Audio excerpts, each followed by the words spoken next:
জি ভাই। ইতিমধ্যে আসন গ্রহণ করেছেন আজকে অনুষ্ঠানের মূল আকর্ষণ, প্রধান বক্তা, প্রধান আলোচক মাওলানা কারি শায়েখ তাওলিদ লাহরি, প্রতিষ্ঠাতা ও প্রিন্সিপাল মার্কাজুল দিন ইন্টারন্যাশনাল মাদ্রাসা যাত্রাবাড়ি, ঢাকা। আমার পরে উনি বক্তব্য রাখবেন, কারণ ওনার বক্তব্য শোনার জন্যই আপনি এখানে বসে আছেন।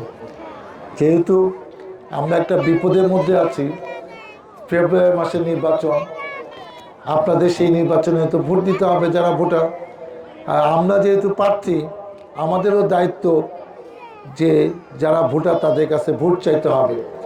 এতগুলা লোকের বাসায় তো যাওয়া সময় সাপেক্ষ, তো সেই জন্য কোথাও ওয়াজ মাহফিলের দাওয়াত পাইলে তো সেটা মিস করতে চাই না, যে কিছু কথা বইলা যদি মনটা জয় করে যদি ভোটটা নিতে পারি। কারণ অতীতে তো আর ভোট দিতে হয় নাই, ওরা এমনি এমনি এমপি হয়েছে, চেয়ারম্যান হয়েছে, মেম্বার হয়েছে, সিল চাপ্পা মারছে। আমরা আগেও 96-এ 2000 এমপি হয়েছে, সাভারে জনগণের ভোটেই হয়েছে, এবং আরও দুটা নির্বাচন করছি 2008 এবং 2018। এইবার পঞ্চমবারের মতো আমি ধানের শীষ মার্কা নিয়ে ঢাকা 19 আসন থেকে নির্বাচন করছি।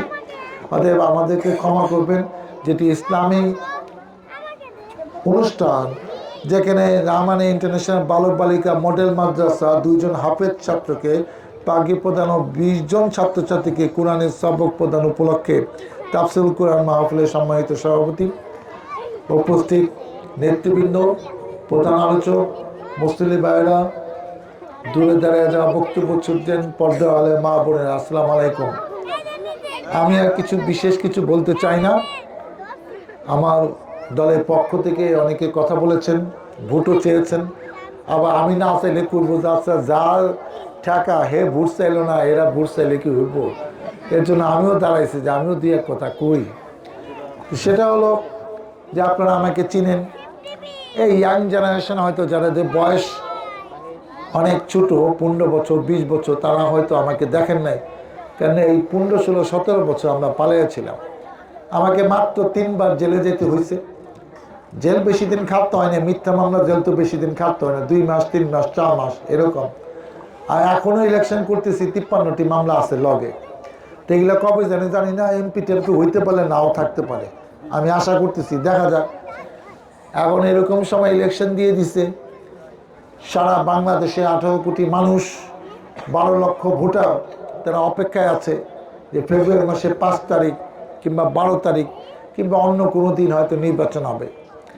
আপনারা জানেন যে এই দল থেকে আমার বাবা 79 সালে এই সাভারে এমপি ছিলেন ধানের শীষ প্রতীক নিয়ে।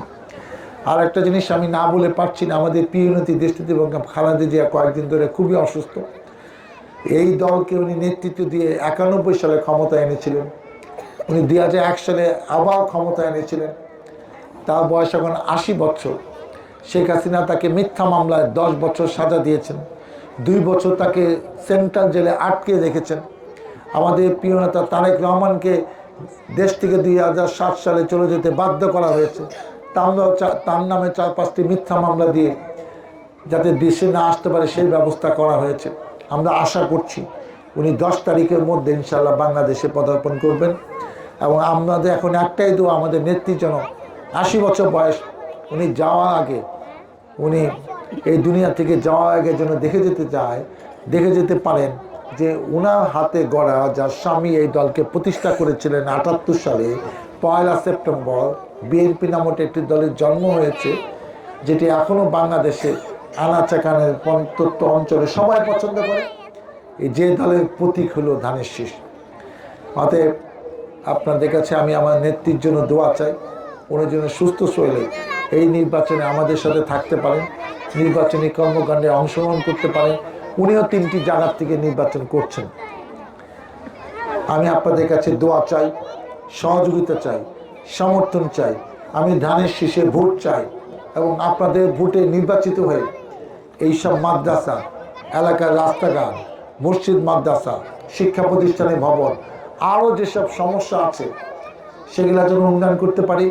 আরও যেসব জনগণের প্রত্যাশা আছে যেগুলা অতীতে বাস্তবায়ন হয় নাই, আমরা তো ওই রাজনীতি করি না, যে অন্যের জমি দখল করে বালি বুলি ফাড়িয়া এই জমি আমি মালিক হয়ে গেলাম, এগুলা আমিও করি না, আমার দলও করে না। এই বালুর মাঠের কাহিনী শুনে কইলাম যে এই কাহিনীকে আমারে আবার নতুন করে কইতে কইবা, সেটা আপনারা সবাই জানেন। সেই কাহিনী আমি বলতে চাই না। পূর্ব দুনিয়ার লোকেরা উপস্থিত আছেন, আমি আপনাদের ভোটে নির্বাচিত আপনার পাশে থেকে সাথে থেকে জনগণের কল্যাণ, মানুষের কল্যাণ করে যেন আমার বাকি জীবনটা পাড়ি দিতে পারি। মহান আল্লাহ তাআলা আমাকে যেন সেই তৌফিক দেয়। আর প্রত্যেকটা মাদ্রাসা কিছু সমস্যা থাকে, যেহেতু আমি চলে এসেছি, আমি ব্যক্তিগতভাবে 25,000 টাকা নগদ অনুদান এই মাদ্রাসা অনুকূলে দিয়ে যাচ্ছি। আপনারা আমার জন্য দোয়া করেন। আল্লাহ হাফেজ। কে নিবে এটা?